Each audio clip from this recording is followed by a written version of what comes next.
que lo importante de esto es que sepan que el que controla,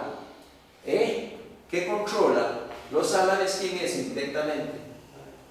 La unidad de mando mediante una válvula llamada VSU. Perdón, el vacío en este momento le está llegando de aquí. Vean la flecha, es que no se aprecia. Ven una flecha aquí. En este momento le está dando la máxima presión a los álabes. Ok, veamos aquí. ¿Qué cambió ahí? Le entró presión atmosférica y completamente se puso a modo de emergencia. Modo de emergencia es que bajó la carga, hizo un corte y iba espantado, metiéndole mucha carga. Alcanzó un cierto rango, la válvula VSV le permite la entrada de presión atmosférica, el vacío retorna al diafragma y las álabes, ¿qué les pasa? Se abre. Muy bien. ¿Están entendiendo que todo el control lo lleva a la unidad de mando? También están entendiendo que en función del cimento vacío o presión atmosférica actúo sobre este diafragma y altero la posición angular de ¿quiénes? ¿Están entendiendo, señores? ¿Preguntas? Ok, vean cargas medias. Cicla, la válvula cicla, hace así, vean. Por el pulso que le da y la mantiene en una posición de cargas medias. A veces sí, a veces no. Tiene un control total sobre los álabes. Entonces el turbo es inteligente. Así lo llaman en algunos textos de literatura donde hablan de turbos inteligentes. Realmente son inteligentes, señores.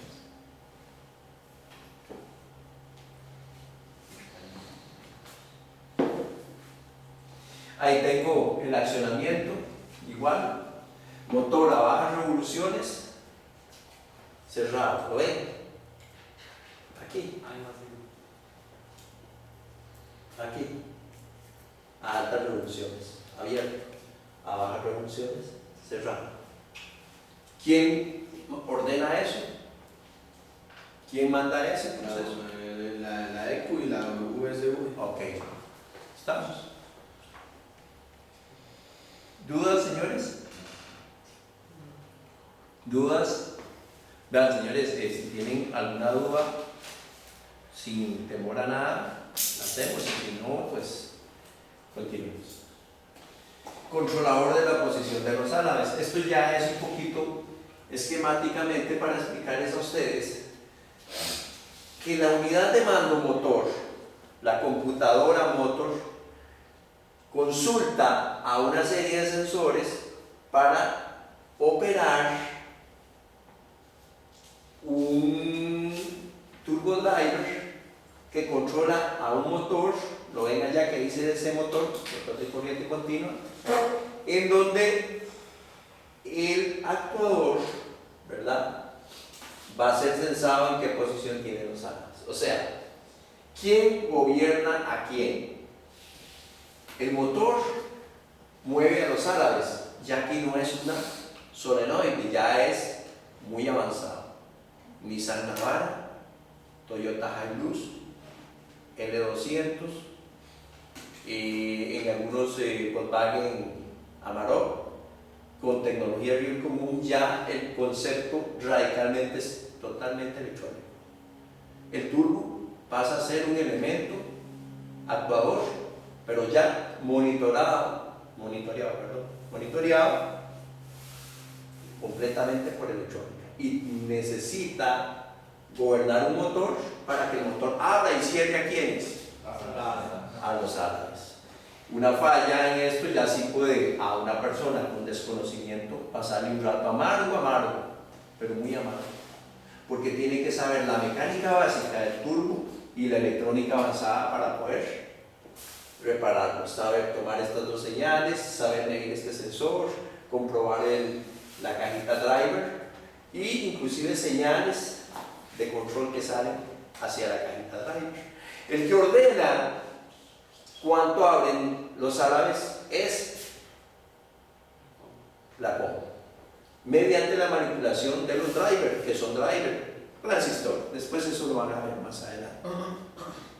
Aquí tengo el control del motor eléctrico motor continuo, no escalonado, ¿lo ven? ¿Ven el motor ahí señalado donde dice CC? Corriente continua. Esto es del Toyota Hilux, los más modernos. Y eso que están viendo es un turbo de alta tecnología. Eso sin meternos en competición, ¿verdad? Porque en competición el concepto cambia completamente. No los principios básicos, sino la aplicación. ¿Dudas? Aquí tengo el accionamiento, por ejemplo. ¿Qué cree que sean estos? Motor. Esto. Varillaje. ¿De comando de quién más? Muy bien. Y esto se llama el plato portadas. Aquí tengo parte del accionamiento ya más complejo. ¿Tienen dudas? ¿Plato portátil? Plato portálares. Sí. Aquí lo tengo ya en dibujo, ya un dibujo más complejo. Si ustedes analizan, tengo el motor de control moviendo a quién, al plato portálares, que moverá estos que están aquí, se logran ver ahí. Y aquí ven que tengo un sensor, entonces tengo el sensor y el actuador. O sea que yo literalmente en estos sistemas puedo estar seguro de que el control es total. La computadora sabe en qué posición están los alas, porque tiene un sensor. Es complejo, pero entendiendo la mecánica de cómo funciona un turbo y qué fue la alteración que sufrió, ustedes pueden llegar a preparar un sistema de estos. Un detalle que es importantísimo es a cuántas temperaturas es sometida un turbo. Lo necesita saber el técnico. Por muchas cosas. Por ejemplo, yo le digo a usted, compañero, ¿usted tiene licencia? No. ¿Usted tiene licencia? ¿Quién tiene licencia? ¿Quién le enseñó a manejar? Mis papás. ¿Usted tiene licencia? ¿Quién le enseñó a manejar? Mis papás. ¿Otro que tenga licencia? ¿Quién le enseñó a manejar? Ok. Yo les voy a hacer una pregunta muy sencilla. ¿Ustedes creen que ustedes tengan estandarizado el proceso de manejo? ¿Que lo hagan igual? Jamás, señores, jamás. Eso cambia radicalmente un concepto. Que cuando ustedes manejen, la temperatura de los gases de escape va a cambiar en cada uno de ustedes.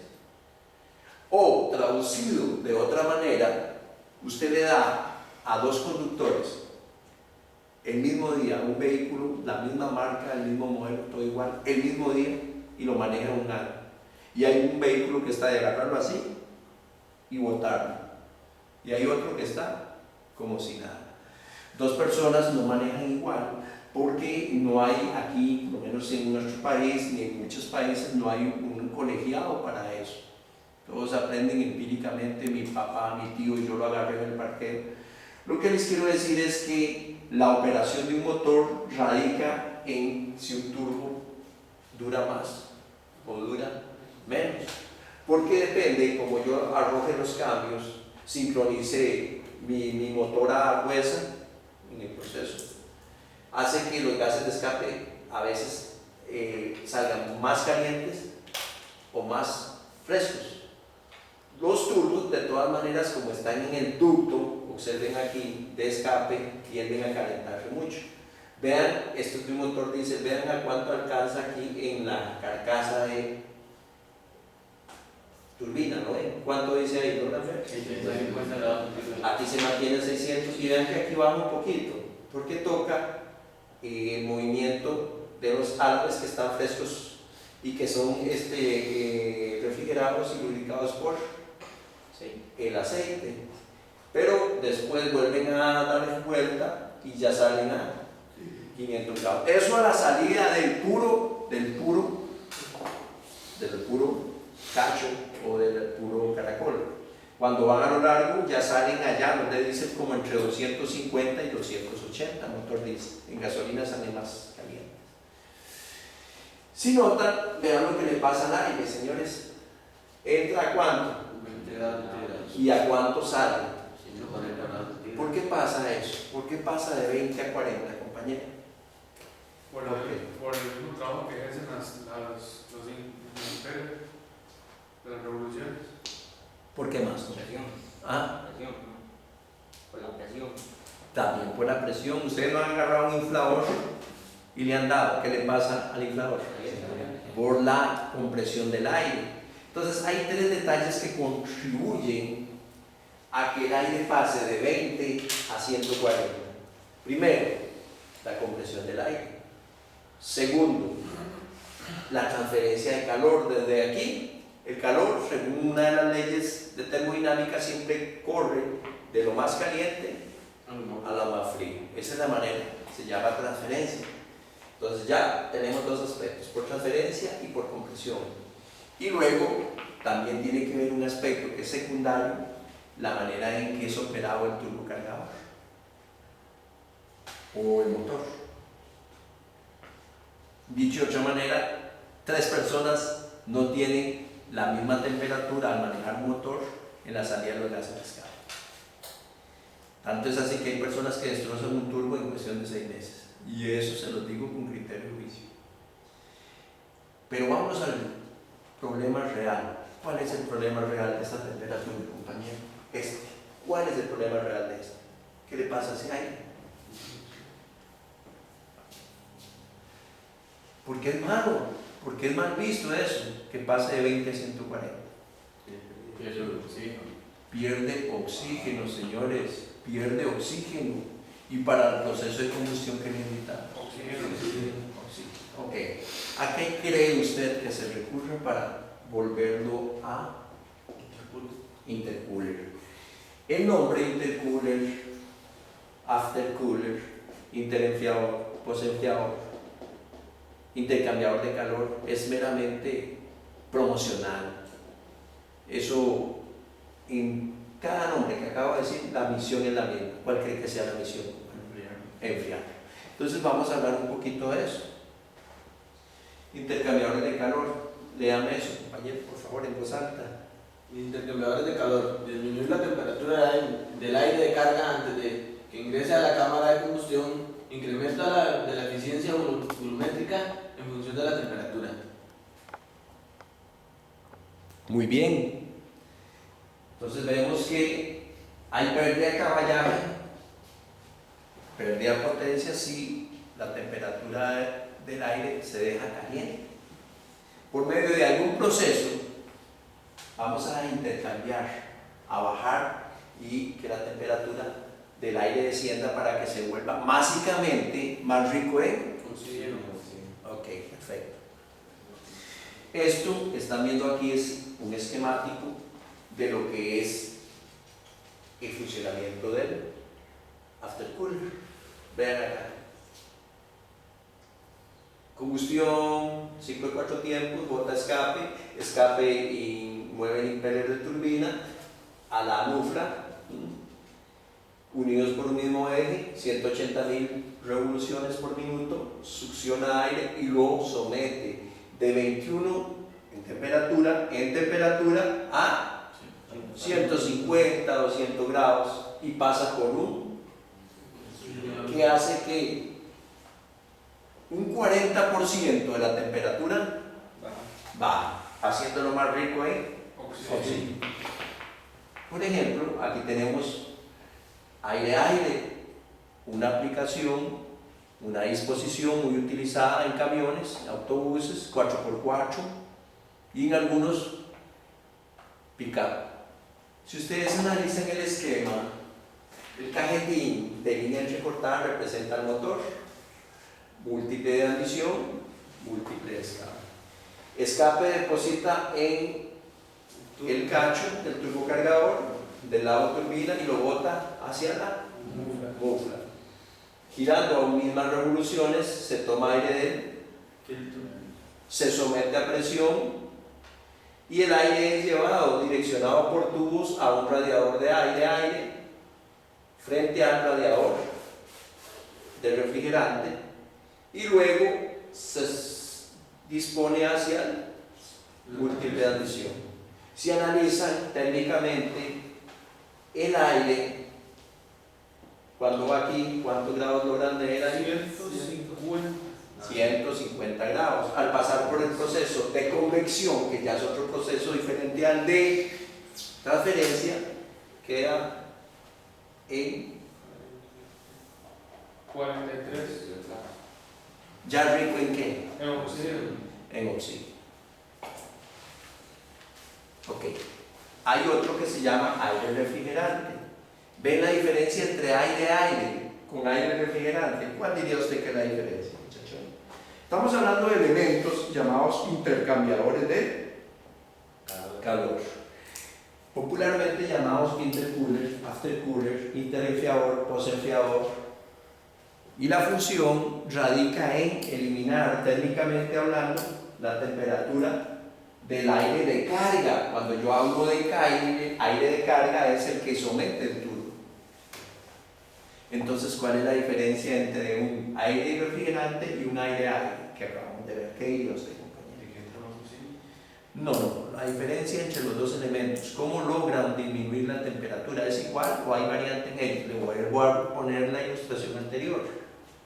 ¿Y con el por aire? ¿No te ocupa un refrigerante? Muy bien. El aire de impacto, ven donde dice, ¿pega cuánto? A 28 grados centígrados. Muy bien, el aire de impacto. ¿Quién le quita el calor al aire de carga? El aire de impacto, gracias a el radiador ese verde que se ve ahí, que dice el radiador de aire, no una pega ahí, señores. Ese se llama intercooler tipo aire-aire. Ahora sí, vean la diferencia. Este tipo de intercambiador de calor se logra lo mismo, pero sin aire, sino con refrigerante. Los dos pasajes no se juntan, jamás se va a juntar aire con refrigerante, son pasajes aparte, pero se hace un proceso de convección y transferencia también. O sea, quiere decir que este postenfriador, como le llaman acá, va a pasar por un lado agua del mismo motor y por el otro lado aire. Y el aire es bajado de ¿cuánto? 150 a 100. ¿Cuál de los dos es más efectivo, compañero? El anterior. El anterior, muy bien. El de aire-aire siempre va a ser así. Más efectivo siempre va a ser aire-aire. Sin embargo, el otro es también muy utilizado. Vean ahí el esquema completo. El aire entra de 28 grados a 150. ¿Dudas? ¿Dudas, señores? Yo tengo una duda. Sí. Cuando a mí me hablan de, bueno, ya vimos lo que es el turbo intercooler, el enfriador. Sí. Pero cuando a mí me dicen nada más, ese motor tiene turbo cooler, ¿qué es la diferencia? Nada. Lo que puede variar es que uno sea aire-aire y el otro aire refrigerante. Pero en decir la jerga, el lenguaje que se usa a nivel de ventas de motor, es ponerle nombres muy atractivos. 4x4 turbo intercooler, turbo cargador, o si no dice motor 4x4 con aftercooler. El resultado es igual, en todos el resultado no cambia. Los medios es la disposición de los elementos, pero siempre va a ser para lo mismo. Algunos más eficaces, lo están viendo, y algunos menos eficaces, pero es lo mismo. Ellos dicen cooler, ellos le llaman cooler a eso verde que está ahí, pero también le llaman cooler a los que tienen, no sé si han visto las Prado, que tienen en la tapa del motor una especie de protuberancia donde hay un interenfriador, también puede ser enfriador. Sí, es como un radiador. Ok, ¿alguna duda? Detalles importantes. La electrónica ha abordado al turbo con una carga relativamente alta de sensores. Hay sensores de temperatura, sensores de presión diferencial, y en todo momento el turbo es monitoreado tanto a nivel de temperatura como a nivel de presión. Y se puede diagnosticar con osciloscopio, con tester y con escáner. Y los más convencionales con un relojito llamado manómetro. Probar un turbo indica ver si él somete carga al motor. Y otro detalle que es importante, que lo vamos a ver más adelante en otra charla, es las pruebas que yo ejecuto sobre un turbo para decir si carga o no carga. Daños comunes en el turbo, problemas de lubricación, producto de la mala praxis en el mantenimiento. Por ejemplo, yo les voy a hacer esta consulta.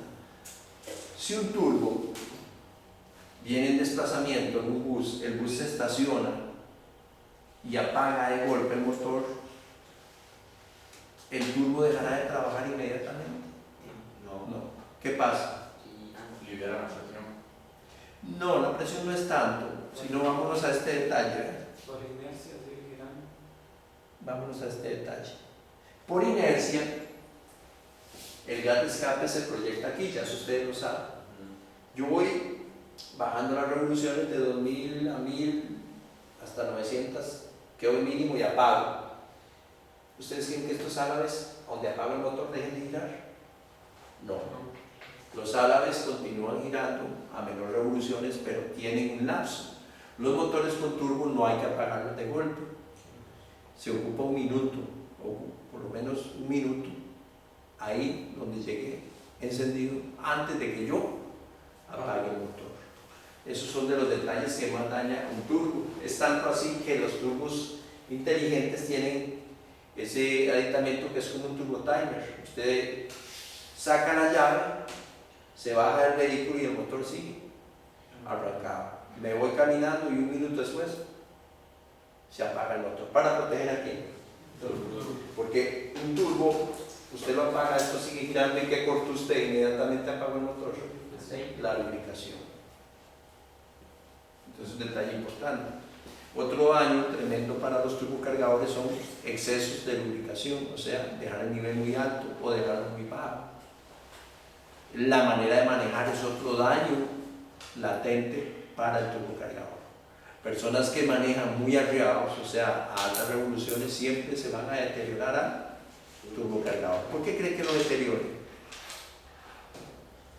Al tirar las revoluciones muy altas, pasarse de la zona verde y tirarlas en potencia, en 3000 revoluciones. ¿Qué será lo que sufre el turbo o qué es lo que resiente el turbo? ¿Qué dirían ustedes? Sobrepresión. No es eso. Sobre revolución. Tampoco. Temperatura. Temperatura. ¿Por qué temperatura? No se calienta más. Porque usted, al manejar un motor más rápido, no deja que la mezcla se queme bien y en la cámara de combustión, ¿dónde cree que se quema? En escape. En el escape, y hace que la temperatura de los gases de escape aumente. Directamente el paso donde está el turbo sufre picos térmicos y eso deforma a quienes, a los álabes, y le mata capacidad de carga, produce ruidos, zumbidos molestos y que van provocando un efecto que después vamos a tratarlo más a profundidad, que se llama resonancia, que en ingeniería es un concepto relacionado con las fatigas de metal, fatigas previas de metal. Ok, vamos a ver unos videos, pero antes, para explicarles cada uno, primero vamos a ver el turbo.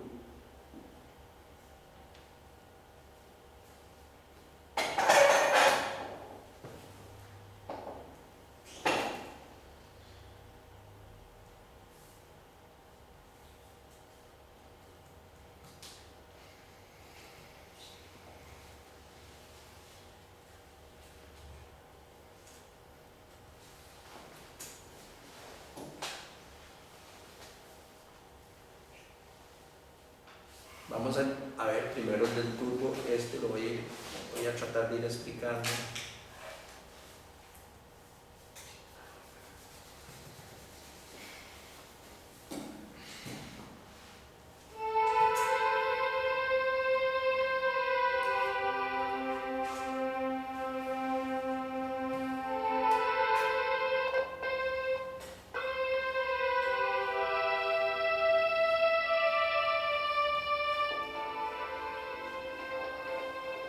Eso que estamos viendo ahí es la carcasa de turbina, esta es la carcasa compresora, son los dos cachos.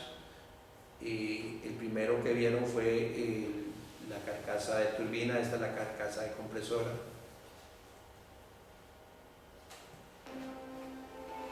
es el housing, es la carcasa. Ahí están los impellers. Está tanto el impeller de turbina como el impeller de compresora y el eje que va posicionado en unos cojinetes llamados flotantes. Ese es el plato, el sello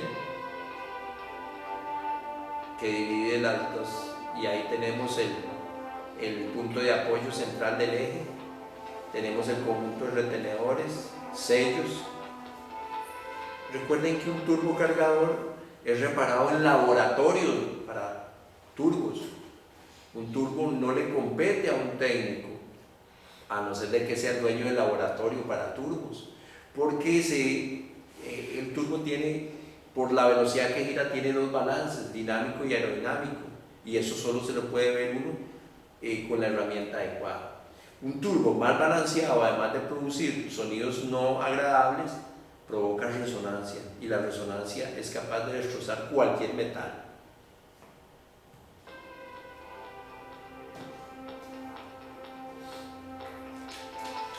Ese es el bearing flotante, están los sellos, los retenes. Esa es la parte motriz donde se aloja el eje que gira a 180.000 RPM. Va muy bien lubricado y es donde está la máxima fricción del turbo.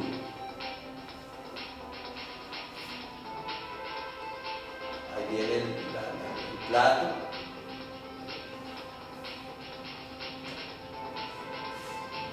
Vienen los tornillos de sujeción del plato.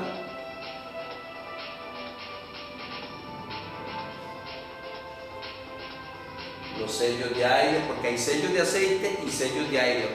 Nunca se les olvide eso. Un turbo tiene sellos de aire para dividir las dos cámaras y sellos de aceite para que las cámaras no inunden tanto a los puertos de admisión como a escape. Los impellers, esos impellers son los que se balancean aerodinámicamente en una especie de una máquina de balanceo que trabaja a altas revoluciones.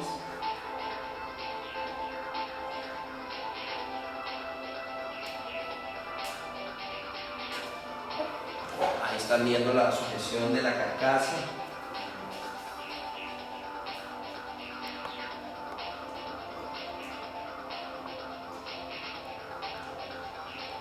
Ahí están viendo todo el conjunto armado.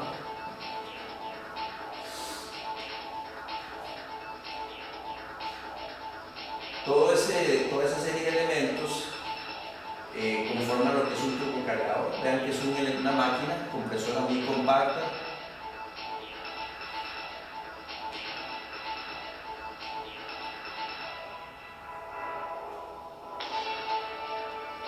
Ahí ya la tenemos armada. Vean el aire por donde sale, el escape por donde sale. De ahí entra de los puertos de escape y se proyecta la nufla, dejando en sí el movimiento sobre el impeller de turbina. Y del otro lado tenemos cómo succiona el aire y somete a carga el aire que entra a los puertos de admisión. Vamos a ver otro video que sea complementario al tema.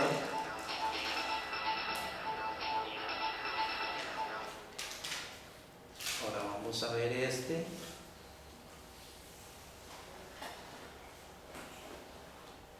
El de geometría variable.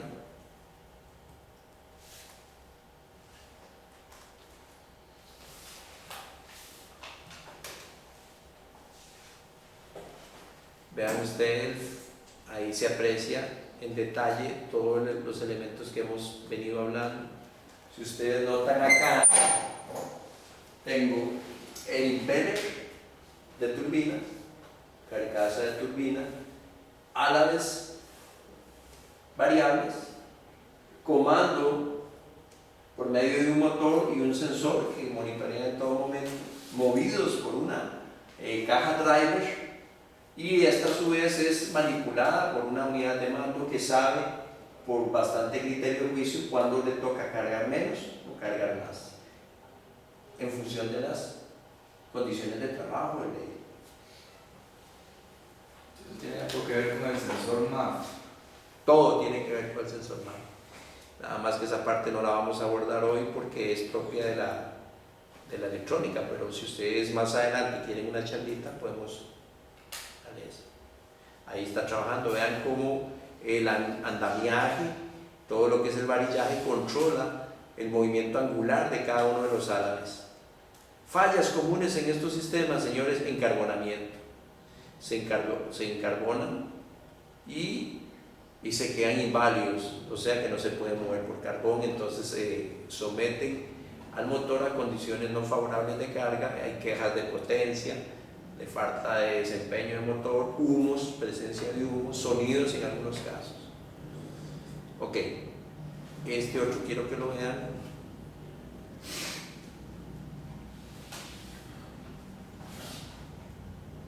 Turbocompresor de geometría variable que contribuye a que la combustión sea limpia. En la turbina hay unas compuertas de entrada que varían su ángulo de incidencia según el régimen del motor. En un régimen bajo, dichas compuertas están medio abiertas, lo que conduce el gas de escape de forma que la turbina acelera rápidamente. Debido a ello, el compresor proporciona la presión necesaria de forma casi instantánea. En un régimen del motor alto, la presión de sobrealimentación no aumenta, aunque sí lo haga el flujo de gas de escape. Las compuertas se abren completamente para reducir la contrapresión. ¿Dudas hasta el momento? No, señor. ¿Seguro? Vamos a ver si esto está. Esto es complementario al tema.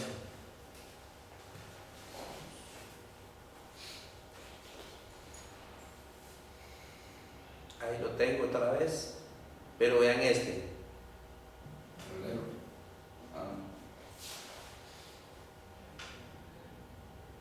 Doble salida de escape.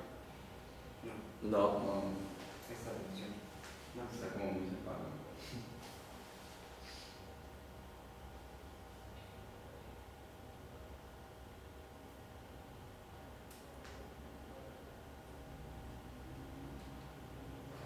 ¿lo entendieron ese, verdad? No, yo tampoco. Vean otra vez. Ya. Veanlo bien, analicen.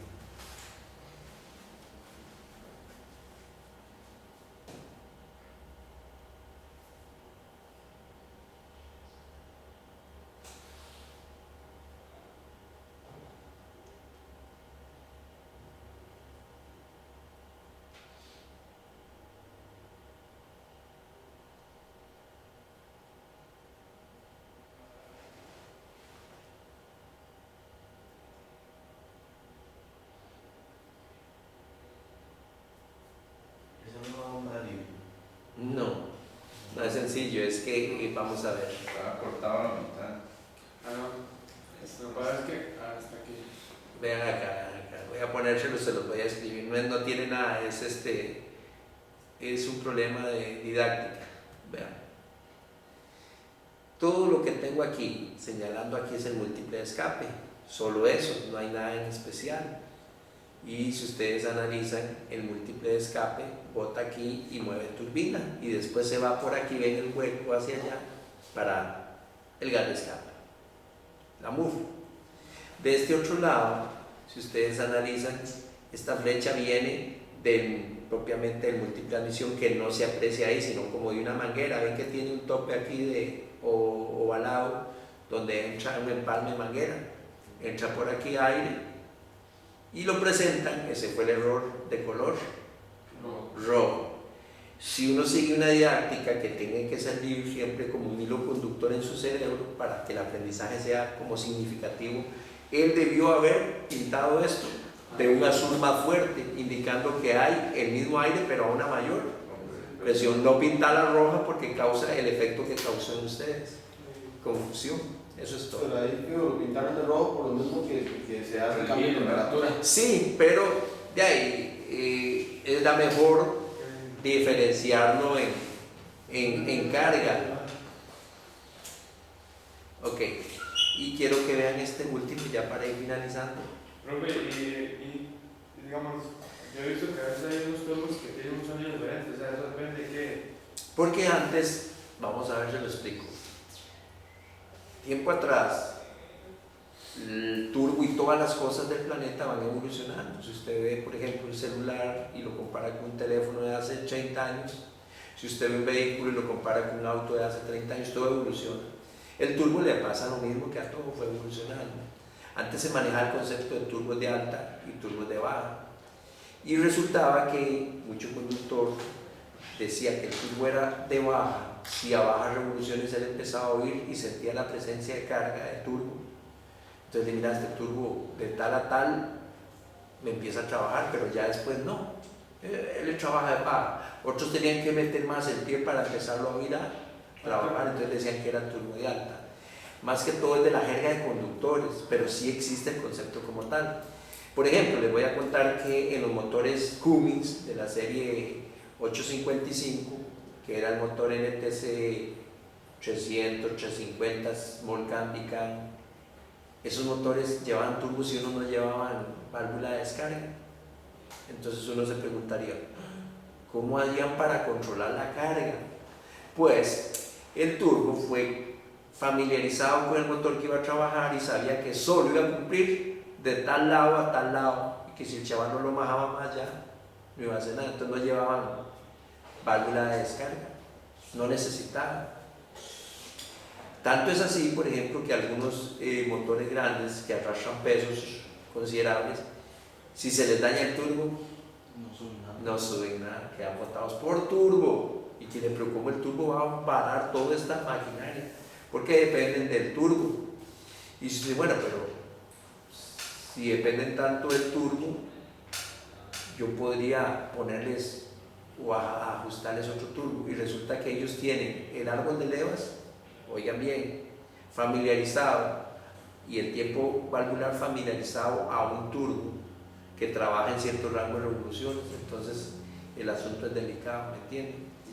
Yo estuve hablando con un señor que es chofer de bus y dice que, bueno, él maneja en esta zona por Cartago. Dice que subiendo en Chomogo, dice que él normalmente subía en marcha a 11, 12, a 90, 100 kilómetros por hora. Y dice que un día se le quebró el eje del turbo. Dice que iba en segunda y dice que ya algunos no subía. No, pierden toda la capacidad de torque. Y es como el ejemplo que vimos al principio, que el Porsche que no tenía turbo tenía mayor compresión. Y el segundo no tenía tanta compresión, pero el turbo me ayudaba. Claro, el turbo complementa volumétricamente todo. Entonces, si usted pierde el turbo, perdió, se le murieron los caballos en el potrero. ¿Entiende? Pero yo tengo una pregunta. Sí. Cuando vimos los turbos en serie, digamos, cuando Verá iba al primer turbo, Ajá. digamos, sale y va a ser segundo, pero el segundo lo recibe a la misma. No, ya. Hablemos lo que va en serie. Hablemoslo a nivel de Punta Arenas, 14.7 libras por pulgada cuadrada. Tómase ahí. Cuando lo agarra el primer turbo lo puede elevar a 1.5 bar, o sea, 2 veces el valor, o sea, que sería como 30 libras, o sea, ya no 14.7, sino 30. Ese mete en el otro turbo 30 y vuelve a sacar, puede sacar 1.5 más, o sea que podemos hablar de 60, 70 libras. Y el otro turbo tiene que ser de otra performance. Ah, sí, o sea, hay un equilibrio armónico entre el primero y el segundo. Para que venga la recepción. Claro, porque es otra cosa. Sí, para que aguante tanto. Yo he visto una vez algo de triturbo, algo así. Es que hay muchos, vean señores, si ustedes se ponen a meterse en internet, el hombre con el afán de acompañar en lo más que se pueda las RPM, el régimen de motor, a la turbocarga, creó biturbo, turbos en paralelo, turbos en serie, hay turbinas con turbo en cabezales MAC, o sea, hay un degenere total. Pero cuando llegó la geometría variable, controlada por la unidad de mando, es otra historia, hay un control total. Vean esta. Este es para explicarles un poquito de cómo funciona el aftercooler. Veanlo ahí. Ustedes notan el escape, La turbina. el impeller, Sale la turbina. Del otro lado pasa por el filtro de aire, somete carga, aumenta presión y temperatura, y luego el cooler hace que rebaje totalmente la temperatura, haciendo que, por ejemplo, se pase de 150 a X temperatura. Normalmente se habla de un 40%. Así.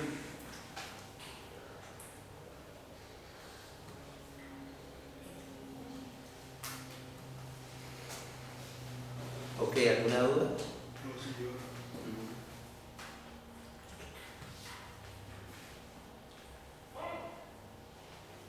Ahí tenemos el funcionamiento.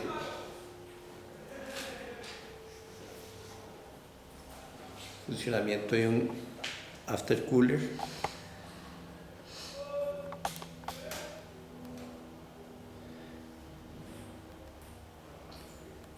Vean ustedes cómo el aire es sometido al proceso de enfriamiento.